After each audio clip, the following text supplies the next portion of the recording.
Aktrisa, bloger va omadli biznes egasi Xonzoda Qambarova haqida 3 ta fakt.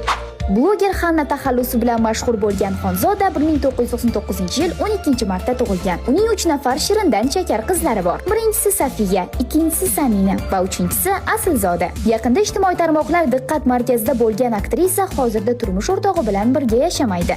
U san'atdan butunlay yiroq bo'lgan oilada kenja farzand bo'lib dunyoga kelgan.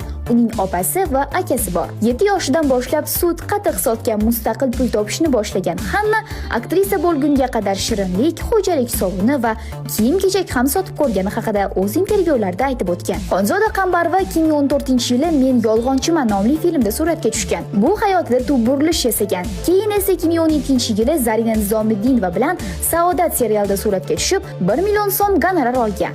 Undan keyin Bravo kulgi jamoasiga taklif etilib, 2019-yili jamoa bilan katta sahnaga chiqish baxtiga muyassar bo'lgan. Hozirda salkam 3 million obunachilarga ega bo'lgan Xanna Instagram sahifasi orqali daromad ham qiladi. Kuchli sabr va irodaga ega bo'lgan bloger Xannaning muxlislari videoga like bosib, barcha yaqinlaringizga yuborib qo'ying.